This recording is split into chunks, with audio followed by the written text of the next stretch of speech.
우리는 역사상 가장 중요한 시점을 지나고 있습니다.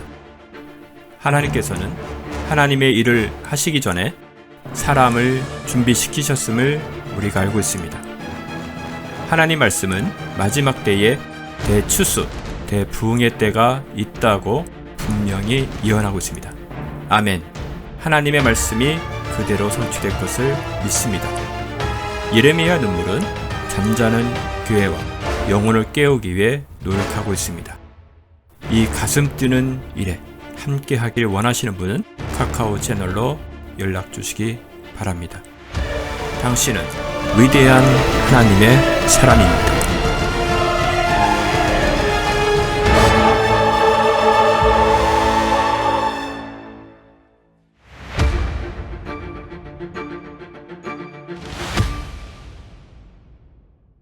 그러므로 이스라엘 집에 말하라.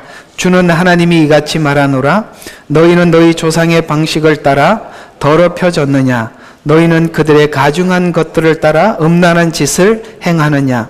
너희가 너희 예물을 드릴 때에 너희 아들들로 불속을 통과하게 하였을 때 너희의 모든 우상들로 너희 자신을 더럽혀서 오늘까지 이르렀도다.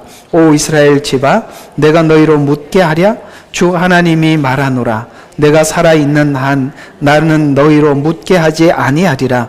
너희 마음속에 들어온 것은 결코 이루지 못하리니 이는 너희가 말하기를 우리가 이방인 같이 되고 그들 나라들의 족속들과 같이 되어 나무와 돌을 섬기리라 함이니라.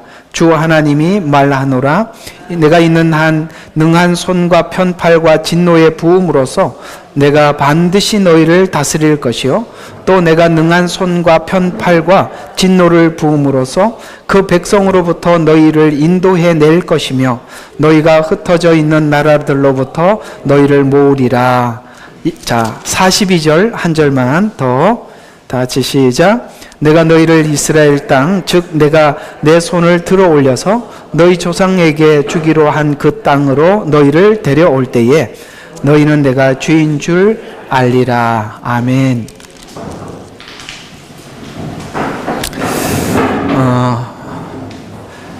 지금 앞에서부터 뒤에까지 하나님께서 계속 하시고 싶은 이야기가 뭐냐면 내가 이렇게 할 수밖에 없다. 이걸 이제 이스라엘 백성들에게 이야기를 하고 있죠. 이렇게 할 수밖에 없다라는 이야기를 하면서 이렇게 할 수밖에 없는 것에 대해서도 함께 변론을 해보자. 우리가 살다 보면 그럴 때가 있죠.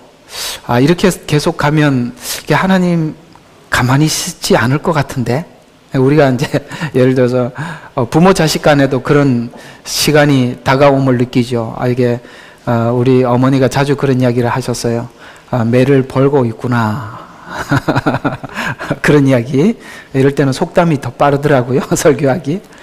그런 것처럼 우리가 하나님의 어떠하심을 알고 나면 하나님은 이 상황에서 계속 지나치실 분이 아니신데 라는 생각을 하게 되죠. 여기 본문에 보면 이들이 하나님을 향한 종교적 열심은 대단했다고 이야기하거든요. 조금 관찰을 볼 필요가 있어요. 31절 한번 보시죠. 너희가 예물을 드릴 때에 너희가 너희 아들들로 불속을 통과하였다. 여러분, 이 불속을 통과할 만큼 하나님 앞에 열심이 있었는데 이 방식은 우상을 섬겼던 방식이고 열심은 아들을 불속에다 집어넣을 만큼 자기 정성을 하나님 앞에 표현했다. 이런 뜻이 되겠습니다. 이해가 가시죠? 단순히 이거는 이게 단순히 넘어갈 이야기는 아닙니다. 항상 하나님과 우상의 차이가 뭐냐면 하나님은 인격자라는 것에서 우상과 다릅니다. 우상은 인격자가 아니지죠. 그냥 우리가 막연하게 우상에 대한 이해는 이렇게 하고 있는 것이거든요. 정성을 보이면 내 정성에 응답해 주시겠지. 지금 이스라엘 백성들이 하나님 앞에 정성을 보이는데 자기 아들을 불속을 지나게 할 만큼 정성을 보였어요. 근데 오늘 이 정성을 보였지만 하나님은 뭐라고 이야기하는지 그 뒤에 보세요. 이스라엘 집아 불 속을 통과하였을 때 너희 우상들로 너희 자신을 더럽혀서 오늘까지 이르렀도다. 이스라엘 집아, 내가 너희로 묻게 하랴? 주 하나님이 말하노라. 내가 살아있는 한 나는 너희로 묻게 하지 아니라. 이 정성에 대해서 내가 너희들에게 대답하지 않겠다. 왜? 아니까. 뭘 알지요? 32절. 너희 마음속에 들어온 것을 결코 이루지 못하리라. 그게 뭐죠? 지금 하나님 앞에 정성을 표현을 하고 있지만 네가 뭘 원하는지 안다는 거죠. 나 그거 응답해 줄 수 없다. 그게 뭘까요? 우리가 바라는 것들. 지금 하나님과 우리 사이에 갈등이 뭡니까? 하나님이 바라는 신앙인으로 하나님이 세우시기를 원하는 것이고, 그들은 하나님이 자기들이 원하는 것을 해주기를 바라는 것이고, 그래서 안 해주니까 해줄 때까지 정성을 다하는 거예요. 예를 들어서 신약적으로 표현하면 금식을 하기도 하고, 아시겠습니까? 작정기도를, 맹세를 하기도 하고 이렇게 한단 말이죠. 근데 그게 하나님이 원하는 것과 전혀 반하는 다른 것이니까 하나님은 그걸 들어줄 수가 없다. 이 일이 지금 이스라엘 백성들 여기 에스겔서에만 나온 이야기가 아니라 과거부터 그래 왔다라고 지금 하나님은 계속 그 얘기를 하고 계시는 거예요. 그러니까 지금 하나님 얼마나 오래 참았는지 출애굽 때부터 그랬다는 거예요. 그 출애굽 때 지금 토요일 날 성경 공부 이제 제가 하기 시작했습니다만 바로 금송아지 사건. 그게 우상숭배의 시작이거든요. 그러니까 출애굽 때부터 너희가 내게 그런 걸 요구하기 시작하더니 광야에서도 그랬고 가나안 땅에 들어와서도 여전했었고 지금도 동일하고 지금 그래서 이제 바빌론 포로 잡혀가는 시간을 앞두고 있고 또 뿐만 아니라 예수님이 십자가에 못 박게 그래서 이런 일들이 일련으로 쭉 와서 이제는 이스라엘 백성들은 도저히 하나님과 언약한 상태지만 하나님 앞에 이 언약을 제가 하나님 이렇게 언약을 지켰습니다 라고 내놓을 게 하나도 없어져 버린 거예요. 그래서 지금 변론해보자는 거예요. 너하고 나하고 언약으로 시작을 했지만 그러나 그 언약한 관계 속에서 너가 나에게 만족할 만한 그 언약을 이룰 만한 조건이 지금까지 있었었느냐? 너희 조상 때부터 지금까지 그래왔다. 이렇게 하나님 말씀하시고 그러면 쭉 봤을 때 하나님 정말 오래 참으셨거든요.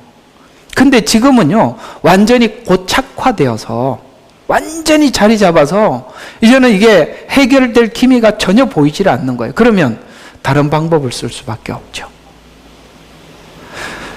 그래서 이렇게 이어지는 쭉 그래서 이제 이스라엘 백성들은 하나님의 조건에 만족할 게 아무것도 없으면 딱 하나밖에 없죠. 언약은 둘이 했으니까 한 사람이 무너졌다면 이제 상대방에게 물을 수밖에 없는 거죠.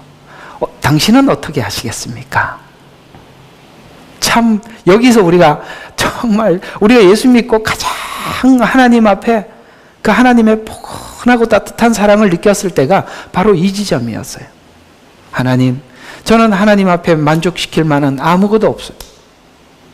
그저 하나님 저를 어떻게 하시겠습니까? 이렇게 물을 수밖에 없는 이런 저를 어떻게 하세요? 이게 둘째 아들 이야기 아닙니까?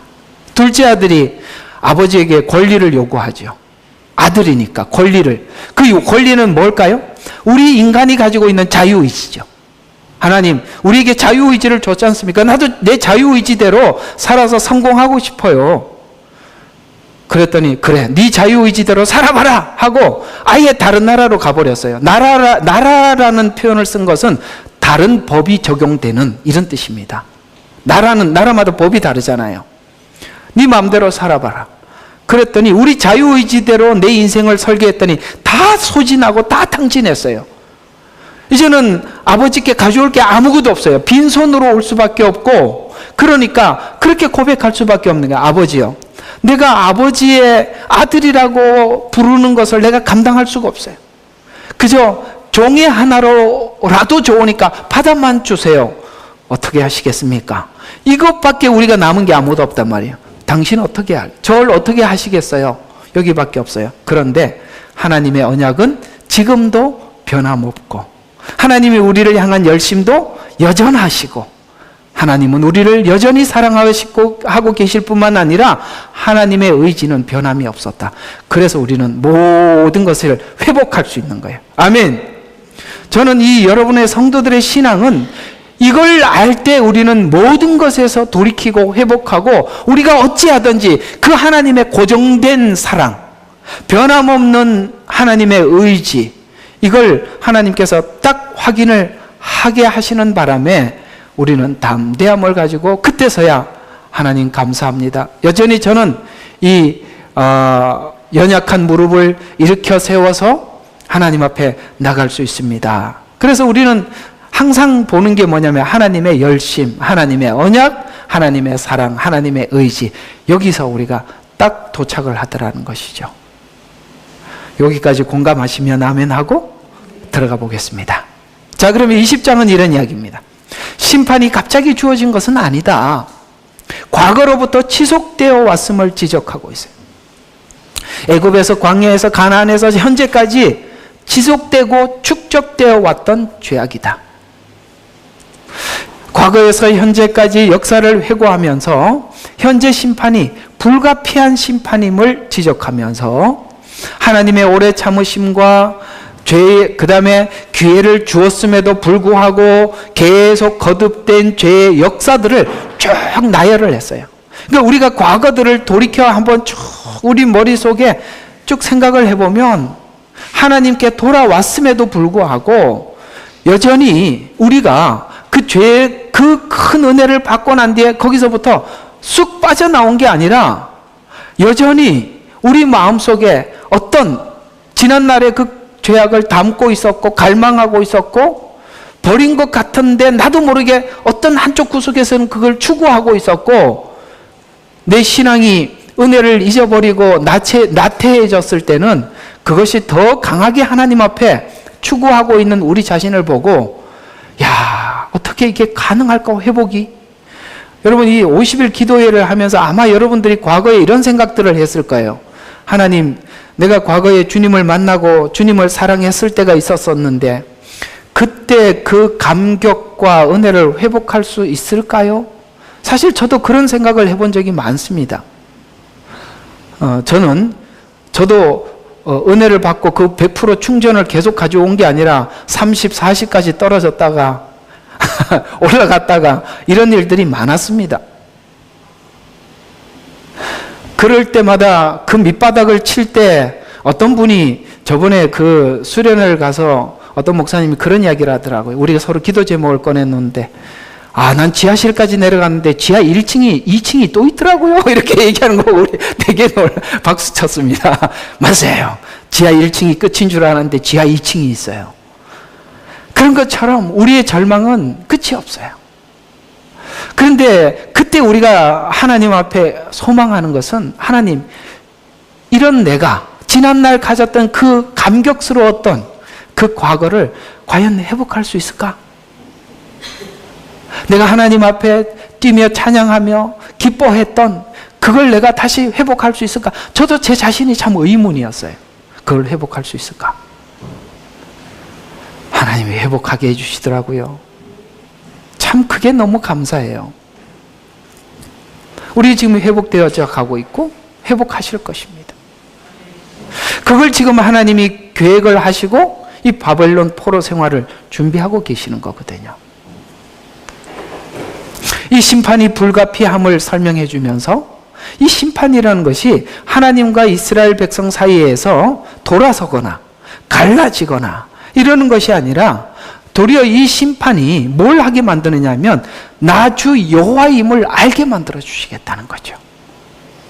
이 목적을 밝혀줌으로써 지속되어 축적된 죄의 심판에서 자신들의 죄악을 추악함을 드러내고 추악함은 오직 하나님의 약속 안에서 그 자비로 용서하는 은혜로 정화될 것이다.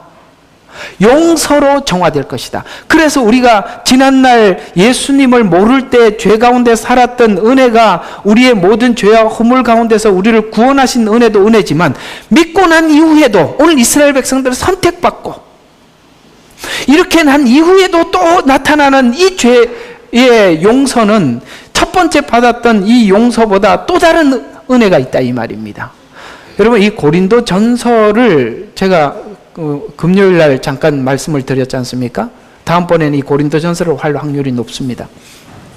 근데 이 고린도 교회는 그 첫 마디가 굉장히 놀랍게 시작한다는 걸 아셔야 합니다.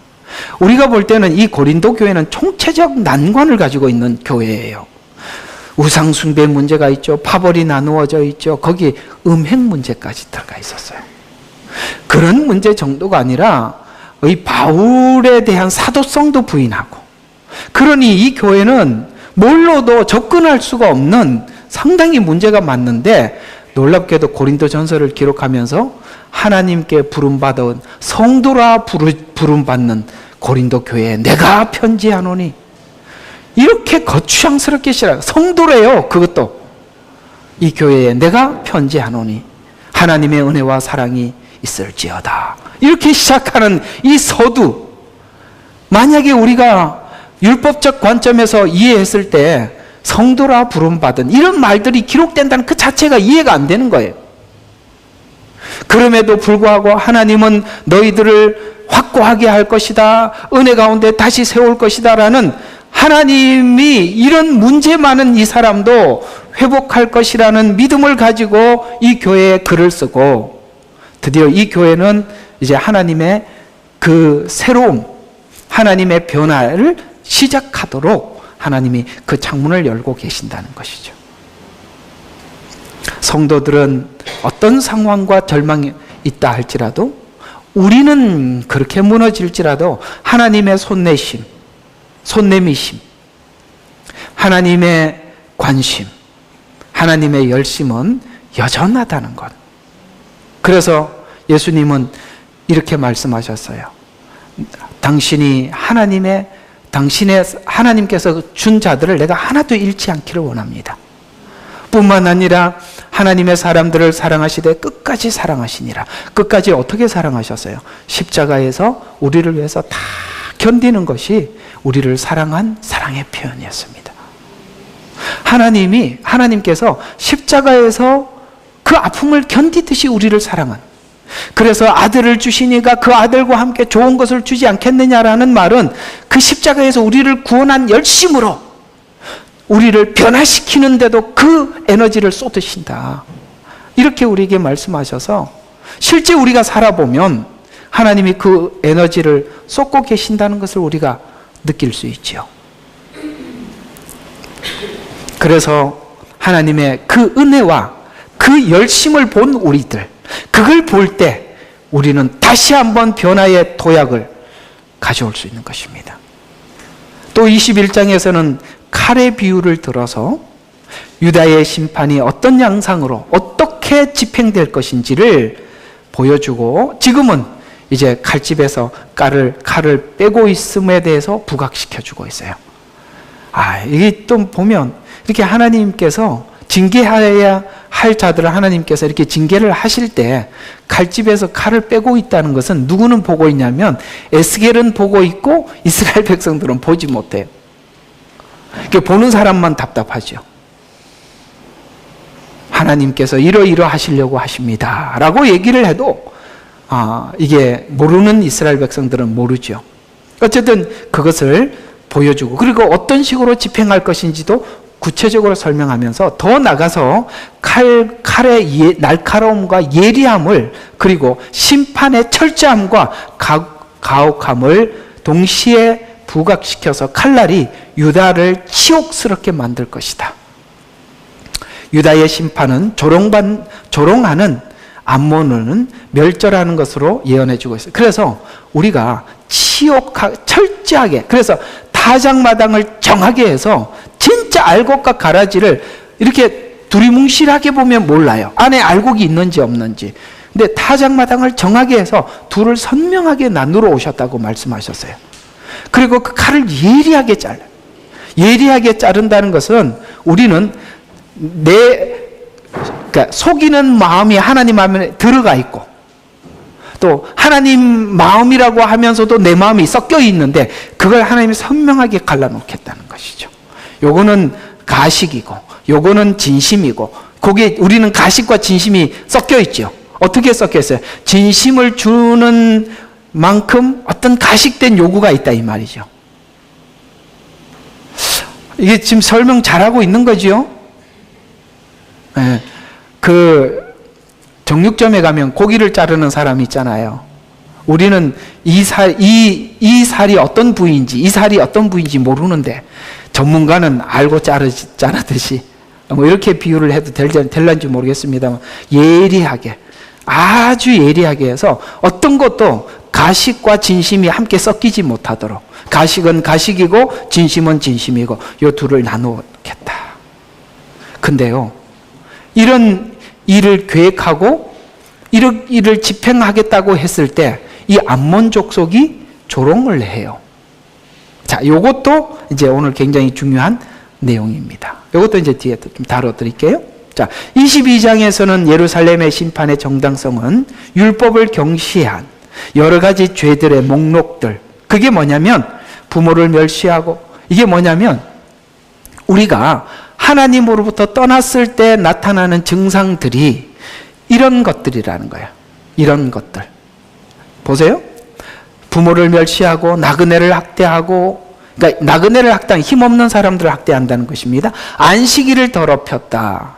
그 다음에 우상 숭배를 하고 음행을 하고 뇌물을 수수하고 사기를 치고, 그 다음에 선지자들의 영혼을 삼키고 등들을 쭉 설명을 하면서 실제 우리가 하나님 은혜 가운데 떠나서 막 그 말씀 가운데 떠나서 살아가고 있는 그 목록들을 우리가 대조를 해보면 맞아 옳습니다, 그렇습니다, 제가 떠났군요, 맞습니다, 이렇게 해야 정상이잖아요. 그리고 이게 쭉 목록들을 이야기하는데 이 사람들은 이렇게 살면서도 이 목록들을 얘기를 해도 받아들이질 않아요. 왜요? 왜 이걸 안 받아들이죠? 자기가 자기에게 너무 관대하거든요. 신앙이 무너졌을 때, 심각한 문제를 일으켰을 때 생기는 증상 중에 하나가 뭐냐면 자기 자신에 대해서는 무진장 관대하고 남에 대해서는 아주 정확하게 판단을 하는 것입니다. 아주 나쁜 사람들이죠. 반대가 돼야 되는데 자기 눈에 들보는 못 보고 남의 눈에 티는 볼 줄 아는 아주 이상한 사람이 되는 것입니다. 그래서 다른 사람들에게 많이 비판적이 되어 있다는 것은 여러분들이 영적으로 많이 병들어 있다는 증거입니다. 그래서 20장에서부터 이어지는 설명은 하나님의 속성이 어떠한지를 주목해서 설명해 주고 있는데, 선택, 은혜를 베푸심, 오래 참으심, 그러나 오래 참으시지만 문제는 하나님은 오래 참으시지만 넘어가지 않는 속성을 가지고 있다. 아시겠습니까? 그 죄에 대해서는 결코 그냥 넘어가지 않는 속성을 가지고 있다. 그래서 애굽에서, 광야에서, 가나안에서 현재까지 여러 번 기회를 주었듯이 예루살렘아 예루살렘아 내가 암탉을 모음과 같이 얼마나 너희를 모으려고 했느냐, 그러나 너희가 원치 아니하였도다. 하나님은 끊임없이 그렇게 노력을 했지만 그들이 원치 않았다라고 이야기를 하면서 과거의 죄를 심판함이 목적이 아니라 심판을 통해서 다시 기회를 주고 돌아오게 함이 목적이. 계시록의 심판은 과거에 대한 심판이 목적이 아니라 구원의 마지막 기회다. 자, 그래서 이 에스겔서에서 우리가 반드시 알아야 될 것은, 잘 들어봐요. 지금 오늘 이제 앞으로 후반부로 가면 갈수록 이 예언들이 전부 다 이 계시록과 연결이 돼서 모든 예언은 계시록을 향해서 가고 있다는 걸 아셔야 돼요. 그러니까 이 에스겔서 있었던 이 바벨론 이야기는 과거에 있었던 한 사건이 아니라 하나님은 한 이스라엘 백성들을 통해서 이 마지막 종말에 있을 최후의 심판에 대해서 모든 예언을 모으고 있다는 거예요. 한 초점으로 가고 있다는 거예요. 그러니까 여기서 우리가 과거에 이스라엘 백성들이 그래 했대, 이걸 얘기하고 싶은 게 아니죠.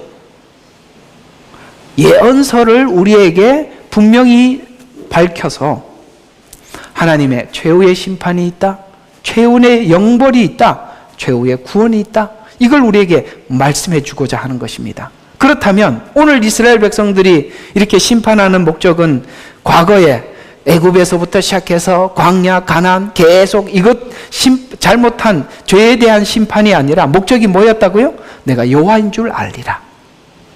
그래서 구원이 목적이었다라고 밝혀줌으로써 요한계시록은 7년 환난, 심판 이런 주제가 목적이 아니라 원래 하나님의 목적은 하나님의 백성들을 정결케 하여 추수하겠다는 것이 목적이라는 것이 성경 곳곳에서 우리에게 밝히는 7년의 목적임을 우리에게 말해주고 있는 것입니다. 이스라엘의 심판을 보고 비웃는 그 암몬 족속들, 오늘 아까 이 암몬 족속에 대해서 우리가 눈여겨봐야 한다고 그랬습니다. 이 암몬 족속들에 대해서 하나님의 심판을 선언했더니 그들이 비웃고 있어요. 이 말씀은 요한계시록의 전쟁, 어떤 전쟁? 유브라데 전쟁, 7년이라는 기간 안에 있는 유브라데, 그 다음에 아마겟돈 전쟁이 있죠. 곡과 마곡의 전쟁은 천년 왕국이 끝나고 일어나는 전쟁이니까 그거는 예외로 하더라도 7년 안에 두 번의 전쟁이 있는데 놀랍게도 이 두 번의 전쟁의 집결지, 그 대상은 예루살렘 성입니다. 예루살렘 성이라면 뭡니까? 반유대인, 반유대주의들. 그들이 모여서 예루살렘 성을 공격하겠죠. 그때 앞장서서 그들을 모으는 세력이 누구냐? 거짓 선지자라고 말을 하고 있습니다. 종교예요. 종교인들이 앞장서서 이 전쟁을 준비시키고 모으는데요. 반유대주의는 지금도 일어나고 있지만 7년 안에 두 번이나 큰 전쟁으로 이어진다는 걸 아시고 마지막 종말이 되면 될수록 반유대주의는 점점 강력해진다는 걸 아셔야 하는 것입니다. 어제 가서 이렇게 그 설교하는 강의하는 목사님들 얘기를 들어보니까 여러분 그 러시아에 유대인들이 많이 거주하고 있습니다. 그리고 징집을 했지 않습니까? 우크라이나 전쟁 때 거기서 죽느니 예루살렘으로 이스라엘로 돌아가면 좋겠다. 이래갖고 엄청나게 돌아갔답니다. 북방에서부터 먼저 돌아온다고 했거든요. 그러니까 러시아가 돌아가는 거예요. 우크라이나에도 많았거든요. 많이 돌아갔습니다. 그러면 이제 전 세계 민족. 전 어제도 한번 놀랐는데 호주에도 시드니와 멜버른에 유대인들만 운영하는 골프장이 한 군데씩 생겼대요. 시드니에 한 군데, 멜버른에. 이 호주 안에도 반유대주의가 강력하답니다. 우리는 몰랐죠. 우리는 유대인을 위해서 기도하는 사람들이니까 모르고 있을 뿐이죠. 이런 얘기를 들어보면 이 반유대주의는 유럽 곳곳에 뿐만 아니라 백인들 사이에 미국에서도 반유대주의가 굉장히 강력해요.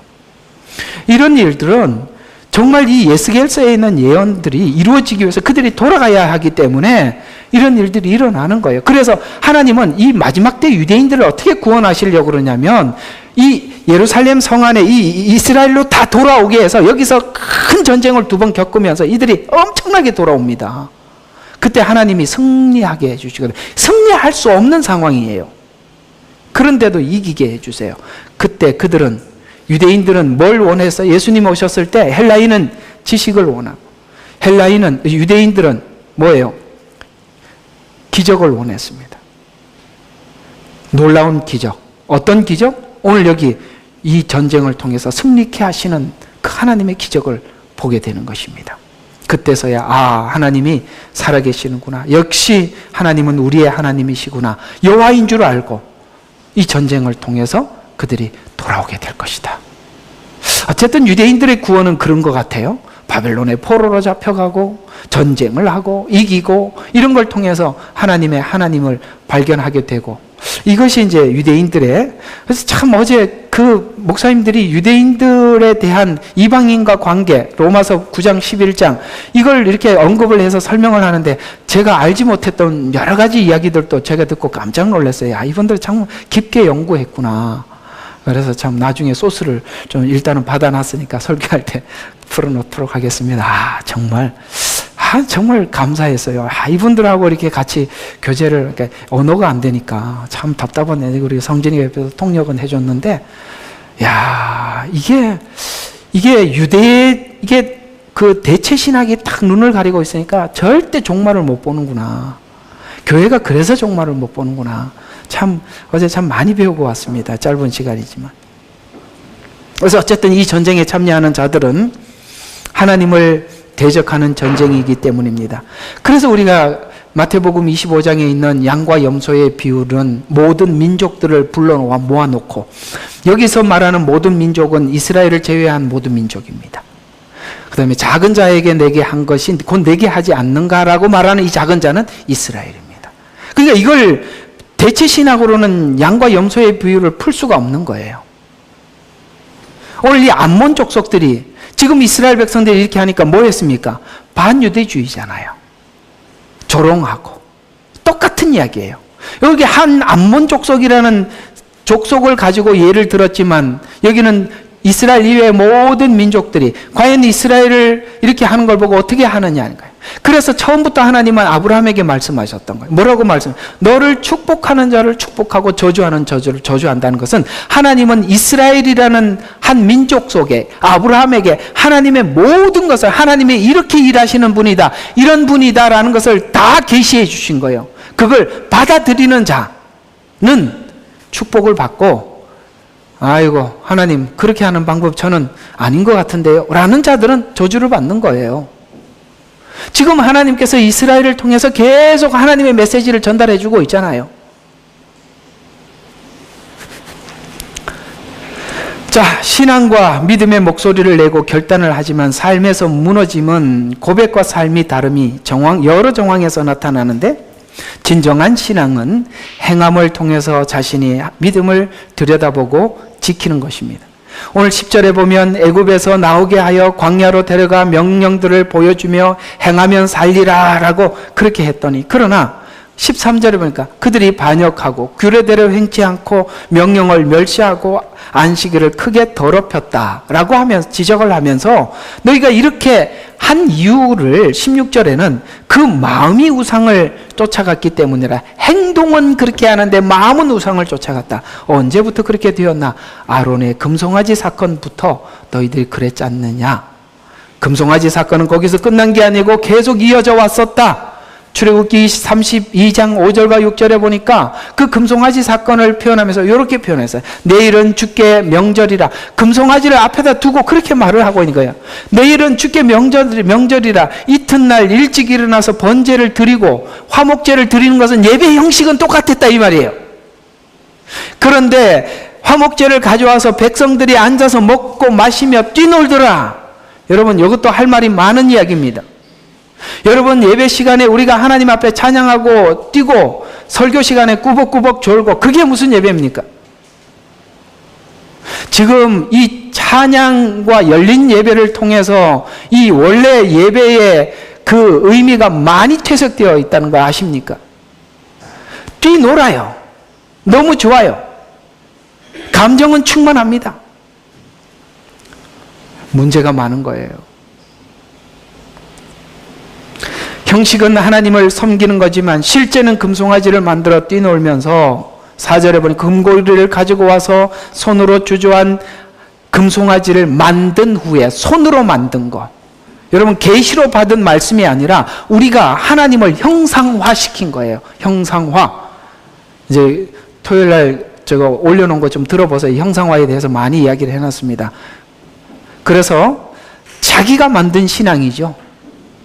새기는 도구를 만드니 말하기를 이것이 너를 이집트 땅에서 데리고 온 신들이다. 이름은 하나님인데 하나님이 준 규례와 율례대로 섬기지 않고 자기가 만들고 자기가 목적하는 대로 우상을 섬겨왔고 그것이 지금까지 지속되어 왔다는 것이죠. 그래서 저와 여러분이 믿는 그 하나님이 원하는 그 하나님의 말씀을 따라서 믿는 건지 아니면 내 소원 때문에 하나님을 믿는 건지 자꾸 우리 마음속에 있는 소원과 탐심을 부추겨 하나님은 이런 분이니 하나님께 구하라. 그러면 하나님이 주실 것이다.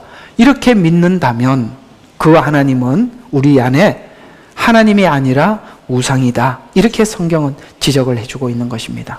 성경은 우상숭배를 탐심이 우상숭배라고 지적을 했다라고 이야기를 합니다. 계명을 지키지 않는 것이 우상숭배라고 생각하는 줄 알았는데 계명을 지키지 않는 이유는 내 안에 탐심 때문이다. 이렇게 성경은 결국은 탐심을 지적해 주기 위해서 율법을 주었다. 이렇게 말씀하고 있는 겁니다. 짧은 한마디지만 좀 많이 생각해 보시기 바랍니다. 또 신자들의 우상과 죄의 지적은 하나님이 처음 목적한 것을 변형시켜 자기식으로 정리한 것, 즉 세상이 목적하는 방식으로 신앙의 방향을 설정해 나가는 것입니다. 자기가 설정해 놓은 목적을 이루기 위해 열정을 다해 우상을 섬기듯이 오늘 30절과 31절에 음란한 짓을 행하고, 이것은 우상 숭배를 했을 때 했던 방식입니다. 호세아서에서 잘 설명을 하고 있어요. 고멜이 바로 이렇게 예식을 할 때 그 앞에서 여성 창기로 모든 사람들에게 공창으로 알려진 사람입니다. 그런 것처럼 음란한 짓을 행하고 아들들을, 이게 뭡니까? 이게 무슨 신을 섬길 때 했던 거더라? 이게 생각이 안 납니다. 그래서 어쨌든 생각이 안 나는 거 넘어가고, 그렇게 불 속을 지나가게 했던 무슨 몰렉신. 고맙습니다. 이래서 설교는 한 사람이 하면 안 돼. 여럿이서 같이 머리를 합해야 돼요. 자, 몰렉신을 섬겼던 방식이죠. 그렇게 해서 통과해서 정말 정성은 다하고 있어요. 여러분, 정성을 다하는 것이 신앙의 전부는 아닙니다. 그 정성이 정말 하나님의 얼굴을 구하는 정성인지 내 목적을 달성하기 위한 정성인지는 하나님이 아시는 거예요. 그래서 31절에 보니까 내가 살아있는 한 나는 너희로 묻지 않게 하리라. 또 33절 편팔과 진노로 부을 것이다. 그렇게 열심히 했는데 하나님이 뭐 하시겠다고? 진노하겠다. 그 다음에 반드시 너희를 다스릴 것이다. 이렇게 말씀하고 있습니다. 포기하지 않고 기다려왔고 진노하면서 돌이키시며 자신이 십자가의 죽음으로 다시 얻는 사랑으로 우리를 돌이키게 하는데, 하나님은 그저 이렇게 진노하는 것이 아니라 그 진노를 어디다 쏟아버렸냐면 예수님께 쏟아버렸어요. 진짜 우리가요, 하나님 앞에 이렇게 무릎에 힘이 없어져서 털썩 주지 않게 만드는 게 이거예요. 그 진노를 사실 우리한테 쏟아야 되거든요. 근데 하나님은 예수님을 십자가에다 달아놓고 거기다 우리에게 쏟을 진노를 다 쏟아버려요. 그러니까 예수님이 어떤 생각까지냐? 나의 하나님 어찌하여 나를 버리시나이까? 우리는 여기서 너무 충격을 받은 거예요. 사실 우리가 예수 믿고 충격받은 건 이 지점이에요.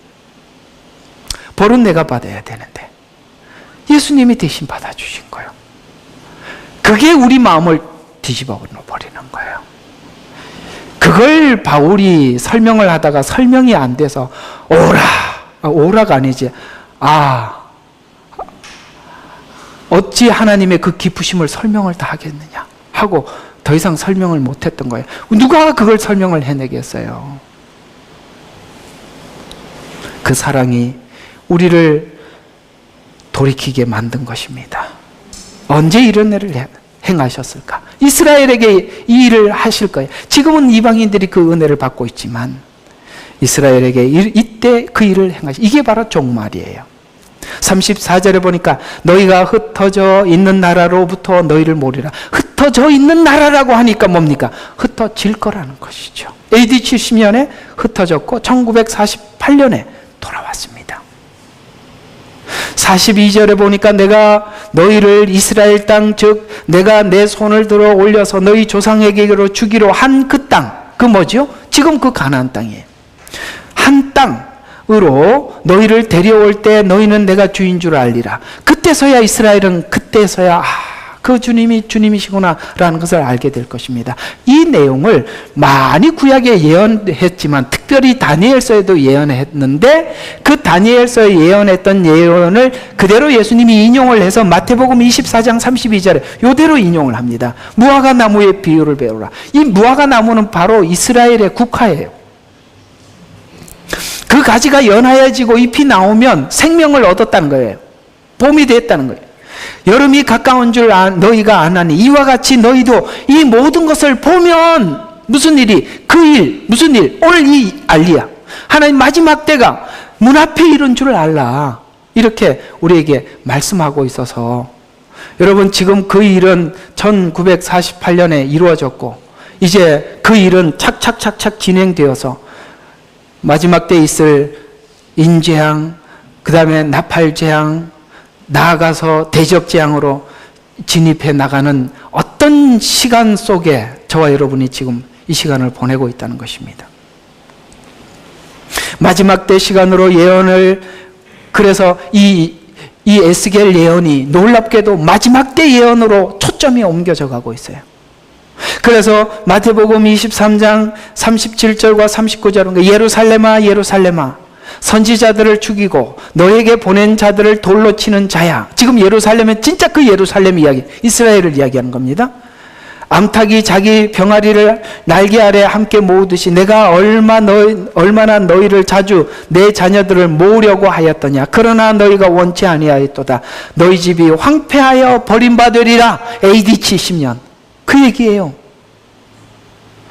그래서 내가 너희에게 말하노니 이제부터 너희가 주의 이름으로 오시는 이는, 이거 뭡니까? 재림이에요. 놀랍게도 이 이야기가 AD 70년 사건을 설명을 하다가 갑자기 그 중간에 시간이 없어져 버리고 뭘로 이야기하는, 주의 이름으로 오시는 이어라고 재림이로 이어져서 그 사이가 없는 시간으로 성경은 이스라엘과 대화를 하고 있어요. 알아들으시겠어요? 우리는 자꾸 이 시간을 집어넣고 설명을 하는데 하나님은 지금 이스라엘과 하나님의 대화잖아요. 그래서 이방인의 때 시간은 뺐다고요. 왜? 당사자가 이스라엘이니까. 근데 그걸 이스라엘에게 했던 약속들인데 전부 다 교회가 대체시켜, 이게 대체신학이라고. 아시겠습니까?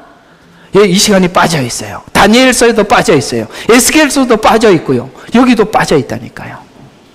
그저 지금은 이방인의 때일 뿐이에요. 그래서 이제부터는 주의 이름으로 오시는 이여 이는 복이 있도다라고 할 때까지 나를 보지 못하리라. 결국 에스겔서가 우리에게 설명하고 밝히고자 하는 것은 실제 이 일이 에스겔 생전에 일어났던 일, 맞죠?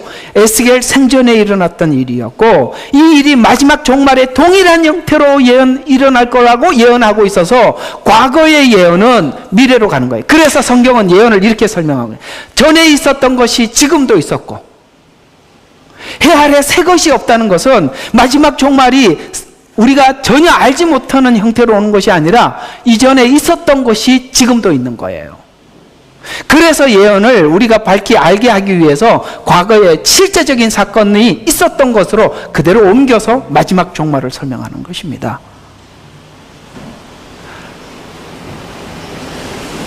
해 아래 새 것이 없어요. 새로운 것이 없다니까요. 사단도 만든 체제들이 하나님이 만든 것을 모방한 거예요. 왜? 해 아래 새 것이 없기 때문에 그래요. 자꾸 이상한 것, 새 것, 놀라운 것, 그런 거 다 거짓말입니다. 뭐 놀라운 게 있어요? 왜 놀라운 거 이야기하면 성경에 있나 한번 확인해보자. 달려들어서 확인을 해야지. 새 것이라면 그게 다 진짜 새 것인지 아십니까? 원래 있던 것을 가지고 하나님이 설명을 했다고요. 따라서 구약의 예언의 목적을 따라 마지막 때 있을 예언을 정리해야 합니다. 그래서 그걸 가지고 예언을 정리를 해요. 마지막 때는 이스라엘 회복과 이스라엘의 회복에 따른 많은 민족과 방언들이 이 회복이 목적이에요. 이스라엘만의 회복이 아니라 흰옷 입은 수많은 무리들이 주님 앞에 돌아온다고 말씀하셔서 이스라엘뿐만 아니라 그들이 돌아오는 과정 속에 너무나도 많은 사람들이, 왜 그러냐면 마태복음에 보면 너희는 가서 모든 족속으로 제자를 삼아, 여기서 너희는 가서라고 말하는 그 너희는 누구였죠? 다 12사도, 다 유대인들이었어요. 맞죠? 그런 것처럼 12사도가 활동을 해서 교회가 세워지고 지금 우리가 돌아가고 있듯이 마지막 때도 유대인들이 돌아가는 과정 속에 너무나도 많은 사람들이 돌아오는데요. 그 14만 4천에 전부 다 지파가 유대인이라는 거 맞지요? 나는 이만희한테 야, 너 죽어갈 때 다 가까워하는데 하나님 무섭지 않냐? 그렇게 사기쳐갖고 말이죠. 에? 무슨 베드로 지파? 나는 그 이만희도 참 나쁜 놈이지만 그 속는 사람도 진짜 바보 같아요. 아니 그 지파 이름이 나와 있는데 왜 그게 자기들이냐고. 와, 이게 열불이나 정말. 아니 문자적으로만 봐도 아니잖아. 아, 열이 나고 글씨가 안 보이네요.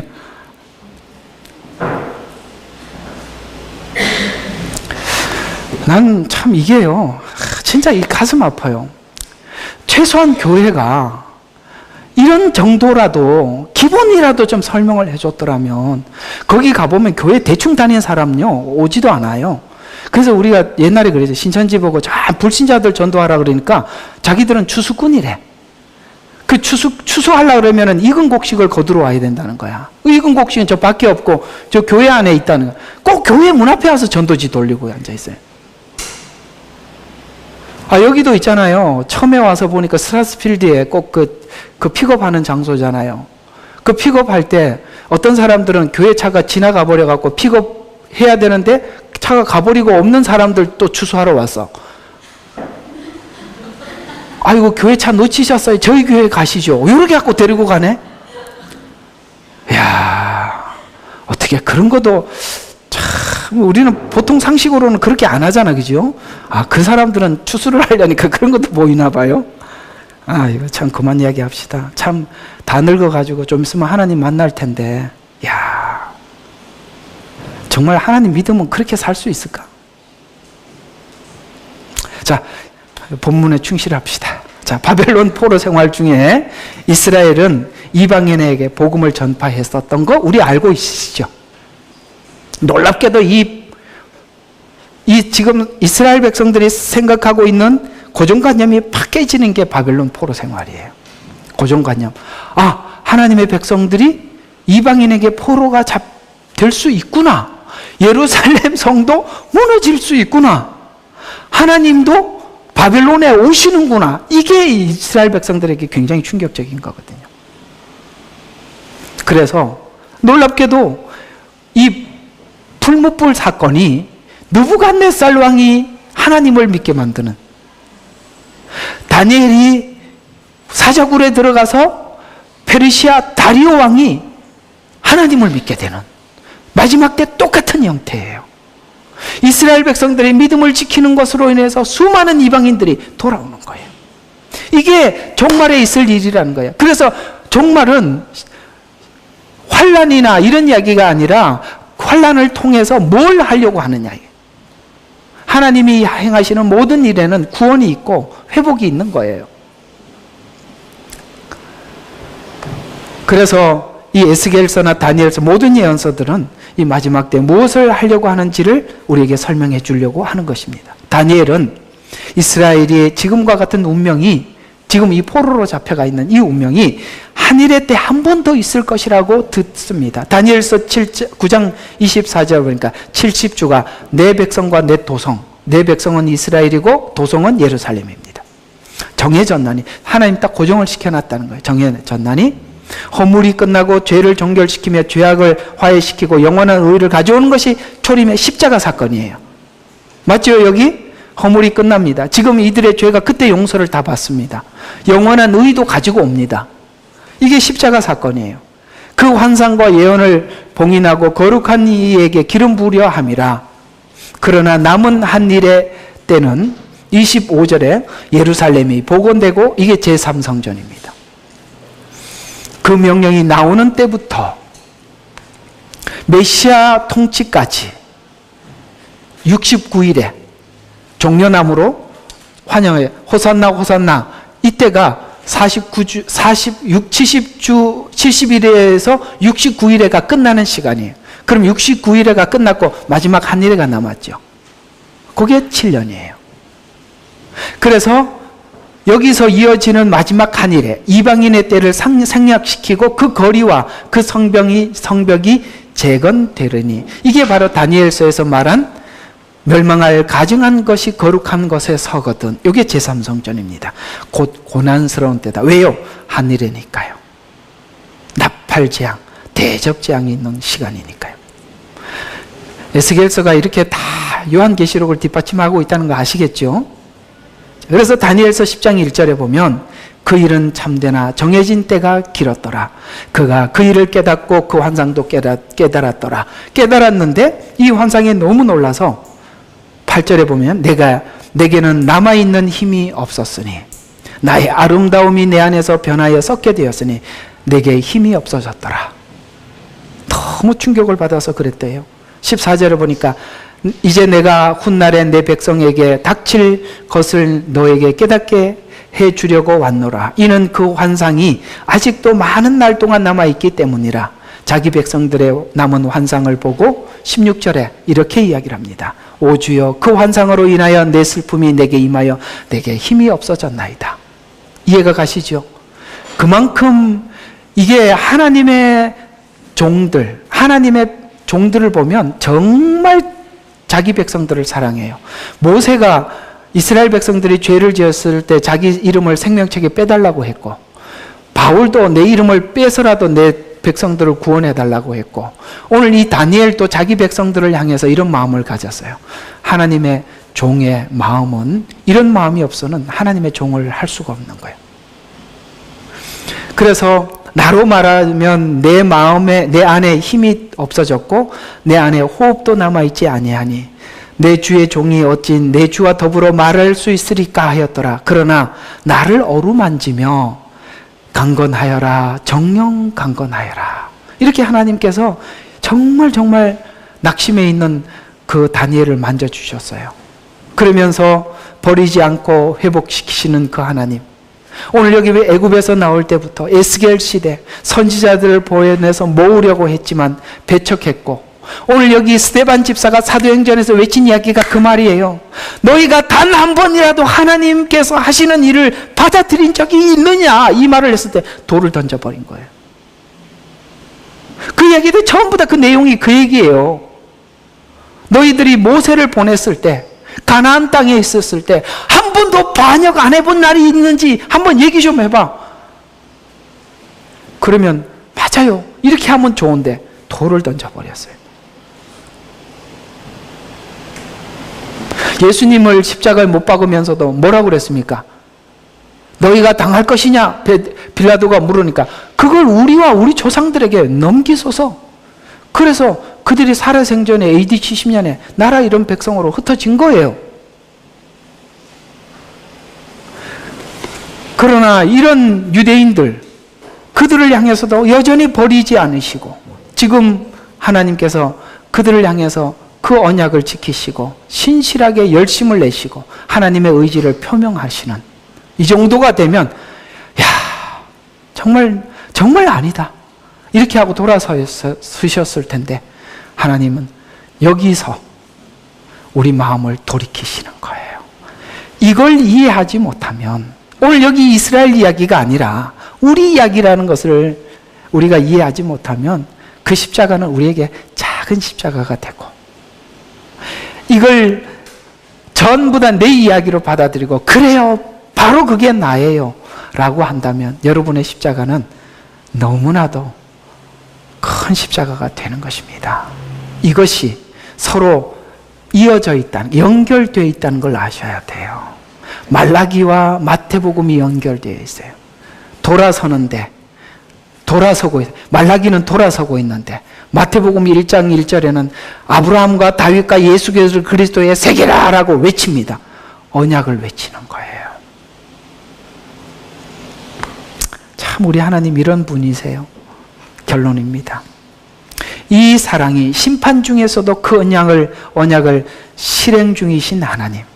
로마서 8장 28절과 31절에 이렇게 설명하고 있어요. 우리가 알거니와 하나님을 사랑하는 자들, 그분의 목적을 따라 부르심을 입은 자들에게는 모든 것이 합력하여 선을 이루느니라. 그분께서 미리 아신 자들을 자기 아들의 형상과 일치시키려고. 아멘. 굉장히 중요한 겁니다. 우리를 구원을 하셨는데요, 뭘 목적을 하고 있냐면 예수님 닮기를 결정하고 딱 불렀다는 거야. 구원에는요 이게 있어요. 그래서 이단은 이걸 하지 않아. 가짜 복음은 이게 없어요. 성화가 다 없어졌어요. 아시겠습니까? 예수 믿으면은 무조건 천국, 어떻게 살아도 천국 간다. 거짓 복음입니다. 진짜 복음은요, 여러분들이 예수님 믿고 난데 주님을 닮아야 합니다. 그분이 이걸 목적했습니다. 우리가 거룩한 삶을 살아야 됩니다. 끊임없이 여기에 도전할 수밖에 없고, 이것이 십자가가 우리를 그 바꾸는 작업이 우리에게 계속 우리 인생 내내 있는 겁니다. 그래서 그 아들의 형상과 일치시키라고 또한 예정하셨으니 이는 그를 믿는 형제들 가운데 첫 태생이 되게 하리 하심이라. 그리하여 예정하신 그들을 부르시고 부르신 그들을 의롭다고 하시고 그 다음에 뭐예요? 의롭게 하신 그들을 영화롭게 할 때까지. 영화는 뭐예요? 죽어서 천국 가서 되는 거니까. 그때를 계획을 하시고 중보하시고 사랑하시는 하나님. 오늘 하나님은 저와 여러분을 이걸 목적으로 오늘도 함께 손을 잡고 가자. 너는 완전히 무너졌더라도 나는 내 마음이 변치 않다. 나는 너와 언약한 이 언약을 여전히 내 가슴 속에 두고 있단다. 이렇게 말씀하고 있는 것입니다. 우리가 가지고 있는 확신은 딱 이거밖에 없어요. 그죠? 그게 우리를 일어나게 하고 뛰게 하고 걷게 하고 절망하지 않게 하는 것입니다. 그러니 그저 나오세요. 뻔뻔하게 하나님 뭐 어쩌겠습니까? 하고 그냥 가는 거죠. 사실 저도 그렇게 기도할 때가 많아요. 저 뭐 어쩌겠습니까?